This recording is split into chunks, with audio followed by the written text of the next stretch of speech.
사랑하는 성도 여러분, 평안하셨습니까? 6월 24일 화요일입니다. 함께 찬송가 15장 찬양하심으로 오늘의 말씀 시작하겠습니다.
아멘.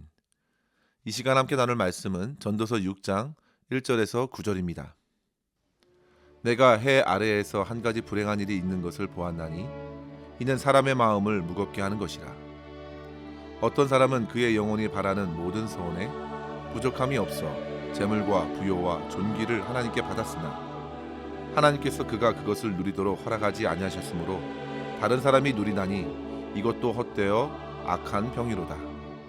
사람이 비록 100명의 자녀를 낳고 또 장수하여 사는 날이 많을지라도 그의 영혼은 그러한 행복으로 만족하지 못하고 또 그가 안장되지 못하면 나는 이르기를 낙태된 자가 그보다는 낫다 하나니 낙태된 자는 헛되이 왔다가 어두운 중에 가매 그의 이름이 어둠에 덮이니 햇빛도 보지 못하고 또 그것을 알지 못하나 이가 그보다 더 평안함이라. 그가 비록 1000년의 갑절을 산다 할지라도 행복을 보지 못하면 마침내 다 한 곳으로 돌아가는 것뿐이 아니냐. 사람의 수고는 다 자기의 입을 위함이나 그의 식욕은 채울 수 없느니라. 지혜자가 우매자보다 나은 것이 무엇이냐. 살아있는 자들 앞에서 행할 줄 아는 가난한 자에게는 무슨 유익이 있는가. 눈으로 보는 것이 마음으로 공상하는 것보다 나으나 이것도 헛되어 바람을 잡는 것이로다. 아멘. 성도 여러분, 전도서의 저자 솔로몬은 왕으로서 많은 부귀와 권세를 누렸을 뿐만 아니라 하나님께서 허락하신 지혜를 가지고 이스라엘을 다스렸습니다. 하지만 그가 살아온 인생을 돌아볼 때 그는 젊은 시절엔 그렇게 깊이 와닿지 않던 인생의 허무와 절망을 직면하면서 비로소 하나님을 향해 더욱 갈급해하는 자기 영혼을 발견하면서 결론에 이르렀습니다. 하나님을 경외하고 하나님의 말씀을 따르는 것이 사람됨의 도리라는 사실입니다. 여러분들께서 전도서 전체를 보시면 해 아래에서라는 말을 많이 보게 되는데요. 무려 29번이나 사용한 것을 확인하게 됩니다. 오늘 본문 1절에도 보시면 내가 해 아래에서 한 가지 불행한 일이 있는 것을 보았나니라 했습니다. 이런 표현을 자주 사용합니다. 내가 해 아래에서 무엇을 보았고 해 아래에서 이런저런 일이 있었다는 고백을 하면서 결국 그 해 아래에서의 삶의 한계와 허무함을 전하고 있는 것이죠. 그러면서 한 문장의 고백을 남겼습니다. 전도서 1장 2절에 보시면 헛되고 헛되며 헛되고 헛되니 모든 것이 헛되도다. 하지만 성도 여러분, 전도자는 그렇게 해 아래에서 드러난 절망과 허무함을 보면서도 결코 그것에 사로잡히지 않았다는 점입니다. 그는 오히려 해 아래가 아닌 해 위에서 모든 것을 보시며 아시는 하나님을 바라본 것입니다. 성도 여러분, 전도서에서 인생이 헛되다 했을 때 사용한 히브리 단어가 헤벨인데요. 이 헤벨은 입김, 안개라는 뜻을 가지고 있습니다. 마치 인생이 코끝에 있는 호흡에 달려 있는 것처럼 인생은 참으로 한숨과 같이 헛되다고 표현한 것입니다. 이러한 묘사는 시편 62편 9절에도 소개합니다. 아, 슬프도다. 사람은 입김이며 인생도 속임수이니 저울에 달면 그들은 입김보다 가벼우리로다 했습니다. 그토록 헛되다는 말입니다. 오늘 말씀도 보시면 전도자가 보았던 불행한 일이 있었습니다. 2절에 보시면 어떤 사람은 그의 영혼이 바라는 모든 소원에 부족함이 없이 재물과 부요와 존귀를 하나님께 받았는데요. 어떻습니까? 받기만 하였지 그것을 누리지 못하고 다른 사람이 누리는 것을 보면서 참으로 헛되다고 말합니다. 뿐만 아니라 3절에는 100명의 자녀를 낳고 장수하여 많은 날을 살았어도 그 영혼은 그 행복으로 만족하지 못하고 생을 마쳤고 이후에 제대로 안장되지 못한 것을 볼 때 차라리 이 땅에 몸이 나오기 전 사생아가 되는 것이 더 낫다고까지 했습니다. 인생에서 겪는 상실감과 절망감보다 차라리 처음부터 알지 못하는 것이 더 낫지 않느냐 말합니다. 심지어 성도 여러분, 6절에 보시면 천년의 갑절을 산다 할지라도 행복을 보지 못하고 다 같은 곳으로 가는 것뿐 아닌가, 인생의 허무함을 극도로 전도자는 표현했습니다. 성도 여러분, 유대인들에게 있어서 복을 받았다는 것은 곧 주로 세 가지의 복을 언급하는데요. 하나는 재물이 많은 부자가 되는 것이고, 둘째는 오래 사는 것이며, 셋째는 많은 자식을 거느리는 것입니다. 이 세 가지를 하나님께서 복으로 부어주신다고 그들은 믿었습니다. 그런데 그러한 복을 받았음에도 누리지 못하고 찾아온 죽음으로 모든 것을 헛되게 밀어놓고 말았습니다. 그렇다면 성도 여러분, 그 같은 인생의 헛됨을 극복하는 비결은 무엇일까요? 이 시간 두 가지로 생각하면서 은혜를 나눴으면 합니다. 첫째로 성도 여러분, 무엇보다도 가장 중요한 내 영혼을 돌보는 삶을 통해 우리는 헛됨을 이겨야겠습니다. 성도 여러분, 근래에 한국에서 눈에 띄게 나타난 사회적 현상이 있다면 그것은 출산율이 엄청난 바닥을 찍고 있다는 것과 여전히 우리나라가 OECD 국가 중에 자살률 1위라는 사실입니다. 이따금 우리는 그 같은 충격적인 소식을 듣게 되죠. 앞날이 창창한 연예인들과 많은 젊은이들이 자기의 인생의 무거운 짐들을 감당하기 매우 버거워하다가 결국 극단적 선택을 하는 것은 참으로 안타까운 일입니다. 이러한 주변 사람들의 극단적인 선택을 가지고 우리는 단지 심리적이고 정신적인 병세로 우울증과 같은 질환으로만 쉽게 지나쳐서는 안 되겠습니다. 한국 사회에서 유독 많이 나타나는 이유가 반드시 있습니다. 여전히 한국에서 자라나는 아이들은 심각한 경쟁에 치여 학업과 진학에 몰려 있습니다. 그리고 그렇게 경쟁을 뚫고 좋은 대학에 들어갔어도 여전히 사회에서 일어나는 경쟁들은 쉴 틈 없이 밀려옵니다. 사람들의 기준, 세상이 만들어 놓은 기준에 따라서 저마다 부와 지위를 얻지 못하면, 또 다른 무엇을 내밀지 못하면 심각한 패배감에 사로잡히도록 사회적 시스템이 갖춰 있는 것과 같습니다. 그러나 성도 여러분, 오늘 말씀을 보십시오. 전도자는 이 땅에서 누릴 수 있는 그 모든 것을 받았음에도 결국 만족 없이 심각한 허무감에 눌려 있기는 마찬가지라 합니다. 사람들의 소원이 잠깐 이뤄진들 그것이 영혼의 만족을 결코 가져다 주지 못하면 우리는 더 이상 어리석게 같은 길을 반복적으로 따라갈 것이 아닙니다. 외적인 그 무엇이 아닌 오히려 그 시간에 더 우선적으로 보이지 않는 내면, 영혼 자체에 관심을 두어야겠습니다. 성도 여러분, 인간은 영적인 존재입니다. 결코 세상의 그 어떤 물질로서 채워질 수 없는 존재이죠. 영적인 존재는 영의 주인이신 하나님을 만나야 해결이 됩니다. 그것이 가장 기본입니다. 프랑스의 신학자이자 수학자인 파스칼은 모든 사람의 마음에는 하나님이 만드신 하나의 공간, 즉 공백이 있다 했습니다. 그것은 어떠한 피조물로도 채울 수 없고 오직 예수 그리스도를 통하여 하나님만이 채워질 수 있는 공백이라 했습니다. 저마다 화려하게 드러난 인생을 꿈꾸며 거대한 인생 계획들을 끝내 성취하여 주변 사람들에게 박수갈채를 받는다 해도 성도 여러분, 영혼의 갈증은 오히려 더 커지고 더 무거운 회의에 눌릴 수밖에 없습니다.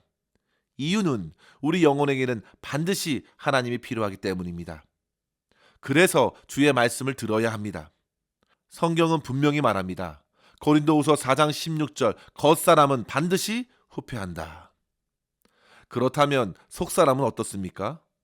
과연 사람 안에 있는 그 속사람이 그저 자연스럽게 자라고 성장하고 강건할 수 있을까요?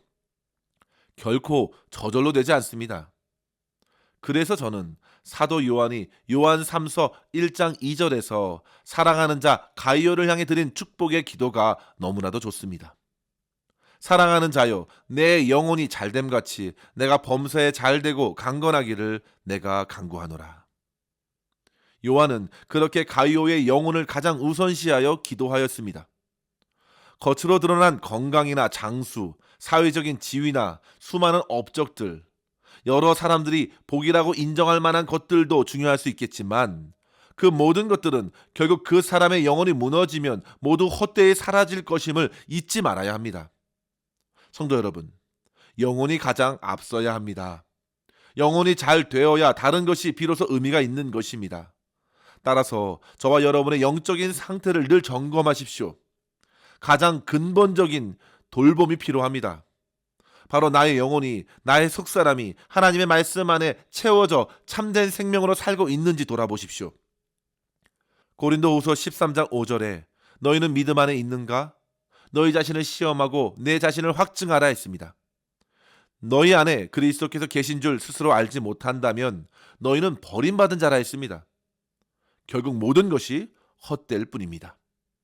성도 여러분, 외적인 그 무엇보다 마음과 영혼을 돌보고 하나님 안에 깊이 뿌리내려 영혼이 생명력이 넘쳐나도록 날마다 영혼을 말씀과 기도로 깨우는 것입니다. 믿음의 가장 기본은 예배를 진심으로 드리는가, 삶의 현장에서 주님과 동행하는가, 주의 말씀이 내 안에 역사를 일으켜 살아있는 성도로 하루하루를 보내고 있는가입니다. 그것이 가장 나의 본질이며 그 어떤 것과도 타협할 수 없는 것입니다. 간절히 바라기는 저와 여러분의 영혼이 하나님께 꼭 붙어 있어서 생명력 넘치는 성장과 변화를 이루면서 외적으로 허물어져가는 모든 것에 흔들리지 않으면서도 하나님께 큰 영광 올려드릴 수 있기를 주의 이름으로 간절히 축원합니다. 둘째로 성도 여러분, 허무함을 이길 수 있는 비결은 영원한 목적으로 내 삶의 방향을 분명히 정하는 것입니다. 본문 7절에 보시면 사람의 수고는 다 자기 입을 위함이나 그 식욕은 채울 수 없다 했습니다. 인생의 목적이 먹고 사는 데 있는 것이 결코 아니라는 사실입니다. 그런데 그럼에도 성도 여러분, 우리의 입은 언제나 배고픈 것처럼 음식을 달라 합니다. 성도 여러분, 육체의 정욕에 이끌려 갈 것이 결코 아닙니다. 우리는 먹고자 사는 인생이 아니라 더 가치 있는 목적이 있다는 사실을 믿으십시오. 웨스트민스터 신앙 고백 소요리 문답 제1문에 사람의 제일 되는 목적이 무엇인가 묻습니다. 이에 대한 대답은 사람의 제일 되는 목적은 하나님을 영화롭게 하는 것과 그를 영원토록 즐거워하는 것이라 했습니다. 인생의 목적은 오직 하나님을 향합니다. 하나님을 영화롭게 찬양하고 높이는 것, 그리고 그를 영원토록 즐거워하는 것이 사람의 목적입니다. 내 줄인 배를 채우는 것이 아니라 영원하신 하나님을 높이는 것입니다. 그리고 그분을 영원히 즐거워하는 것입니다. 그분으로 인해서 기쁨 넘치는 존재가 바로 사람입니다.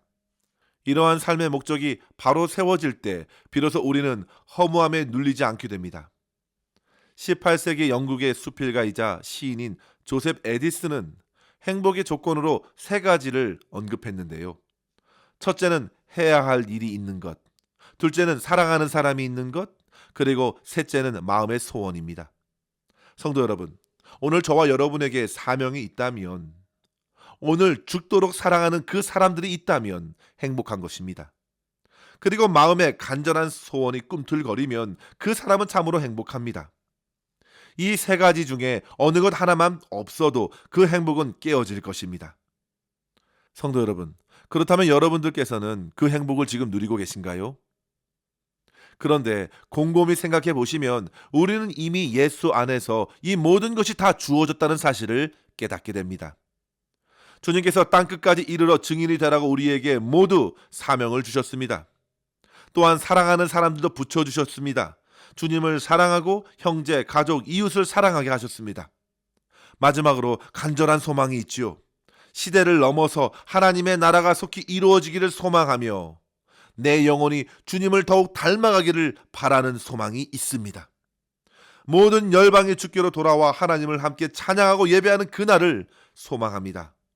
성도 여러분, 결국 우리 마음이 허무함과 절망으로 흘러가지 않도록 심령을 강하게 하십시오. 날마다 나의 영혼을 돌아보고 하나님을 향해 열릴 수 있도록 말씀과 기도로 깨울 수 있어야겠습니다. 그리고 하나님께서 허락해 주신 교회와 성도들을 섬기는 사명을 감당케 하시고 주변 사람들을 사랑하되 예수님처럼 살아가는 마음을 간구하면서 소망 되신 주님을 간절히 구하는 것입니다. 단지 생각으로 뜬구름 잡는 것에 그치지 마시고 구절에 이른 대로 실제 그렇게 사는 것입니다. 성도 여러분, 끝으로 저는 이 말씀을 묵상하면서 서울 양화진 외국인 선교사 묘원에 안장된 켄즈릭 선교사님의 편지의 한 문구의 내용이 떠올랐습니다. 켄즈릭 선교사님은 1907년 급성 맹장염으로 25세의 청춘으로 조선에 묻혔습니다. 그녀가 자기의 죽음을 앞두고 자기를 파송했던 텍사스의 한 청년 단체에 편지를 썼죠.